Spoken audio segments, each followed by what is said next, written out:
La unificación de los fieles. Tras aquellos acudieron también de todas las tribus de Israel los que habían puesto su corazón en buscar a Jehová Dios de Israel, y vinieron a Jerusalén para ofrecer sacrificios a Jehová, el Dios de sus padres. Así fortalecieron el reino de Judá, y confirmaron a Roboam hijo de Salomón, por 3 años, porque 3 años anduvieron en el camino de David y de Salomón. Segundo libro de Crónicas 11, 16 y 17. Durante el reinado de Roboam, de Judá, y en la adaptación de las tribus de Israel a la nueva división en 2 reinos, las 10 del norte fueron llevadas a la idolatría desde el mandato de Jeroboam y en adelante, y todos los reyes que le sucederán en el trono irán de mal en peor. Los levitas sitos en el reino del norte partieron al sur, pero no fueron los únicos en salir. Otros que también pusieron los pies en polvorosa de ese lugar entregado a la idolatría, fueron todos los fieles de las 10 tribus sometidas a Jeroboam. Este éxodo supondrá la unificación de todos los fieles en un mismo reino, el de Judá, cosa que hará, con el paso del tiempo, que a todo israelita se le conozca como judío, aunque aún le tienen que acontecer más cosas a ambos reinos de Israel, hasta que esto suceda. Bajo el estandarte de Judá subsistieron las 12 tribus, 2 de ellas claramente diferenciadas, que son Judá y Benjamín, luego los levitas y los fieles de las 10 tribus que se dieron por perdidas al paso de las generaciones, con la total destrucción del reino del norte. Es de la tribu de Judá, del linaje de David, de donde nacerá el Mesías prometido, Jesús, Dios Hijo hecho carne y viniendo a morir según anunciaron los profetas, para librar del pecado y de la muerte a todo aquel que en él cree. Y a pesar de que el Mesías provenga en la carne por cuanto se hizo hombre, de una nación, de un reino y de una tribu en concreto, la acción de su obra salvífica consumada en la cruz del Calvario no se queda solo ahí, sino que abarcará a toda lengua, tribu y nación, a todo hombre hasta los confines de la tierra. Así dice el apóstol Juan del Señor Jesucristo, con respecto a la universalidad de la promesa de salvación de Dios al hombre por medio del Hijo. Y Él es la propiciación por nuestros pecados, y no solamente por los nuestros, sino también por los de todo el mundo. Primera carta de Juan 2:2.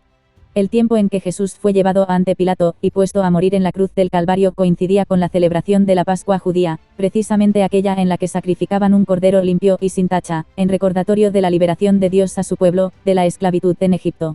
La noche en que Dios iba a mandar muerte a todos los primogénitos en Egipto como último juicio de Dios contra la dureza del corazón de Faraón, los israelitas debían sacrificar un cordero y tomarlo en familia dentro de sus casas, bañando, con la sangre resultante de su sacrificio, el dintel y los postes de la puerta de entrada de todos los pertenecientes al pueblo de Dios.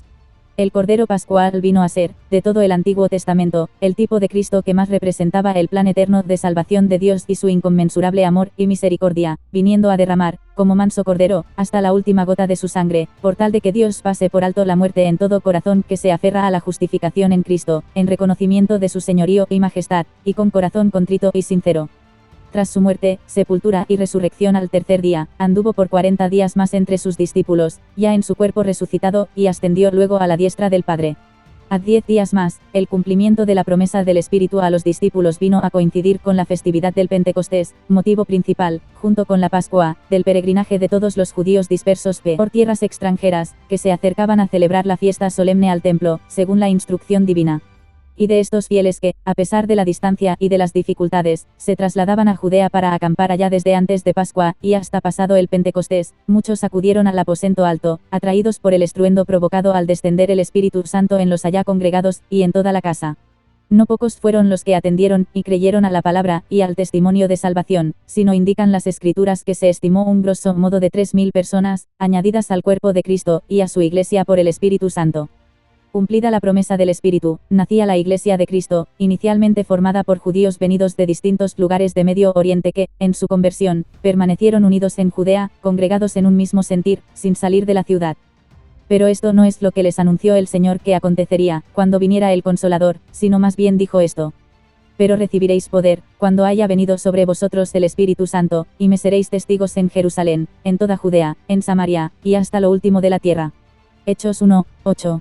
Un anuncio de la expansión del Evangelio que acabó siendo posible tras la muerte de Esteban por manos judías, y la consiguiente persecución a la Iglesia, que esparció a los creyentes a otros pueblos, y a sus lugares de origen. También Dios dispuso que Saulo pasara de ser perseguidor de la Iglesia a siervo suyo, presentándosele el Señor en persona, y en su gloria cegadora, para convertirlo en Pablo, el apóstol a los gentiles. En 3 importantes viajes misioneros, e incluso se habla que pudo llegar a haber un cuarto en el que pisara España, el Evangelio de Jesucristo alcanzó a personas de toda lengua y nación por las predicaciones de Pablo y su obra evangelística. Una obra evangelística iniciada por Bernabé y Pablo, y que no se detendrá hasta que el Señor se lleve consigo a su iglesia, en la que se evidencia el milagro del Espíritu Santo, uniendo, en un mismo sentir y pensar, a tan variopinto compuesto eclesial, que no distingue entre idiomas, razas o aspectos socioculturales. Cristo, como en su día pudo significar Judá para los fieles que huyeron de la idolatría de cada una de sus tribus de procedencia, es el estandarte de la identidad común de todo creyente en él, el que nos hace pensar, sentir y hablar a todos la misma cosa, por el mismo Espíritu morando en nosotros, que nos guía a toda verdad por el conocimiento de su palabra, hacia un cada vez más marcado carácter de Cristo. Gracias a Dios que, por su inconmensurable amor y misericordia, permitió que todo aquel que huyó de la idolatría pudiera acogerse bajo el manto del Reino del Sur. Con los avances tecnológicos de las últimas décadas hemos comenzado a asimilar la enorme diversidad entre los miembros de la Iglesia alrededor del mundo, y el milagro del estar unidos en un mismo sentir, en un solo cuerpo. Cuán impresionante será cuando nos encontremos todos ante la presencia de Dios, fundiéndonos en loores a nuestro Señor Jesucristo, y a nuestro Padre Celestial. El evento más esperado de la Iglesia, que es el día en que el Señor nos lleve con Él, está cada vez más cerca. Va siendo hora de desechar las diferencias que nos separan a causa de nuestro origen terrenal, y fortalecer nuestra unión verdadera en Cristo Jesús, en gratitud y con gozo. Mirad cuán bueno y cuán delicioso es habitar los hermanos juntos en armonía. Salmos 133:1.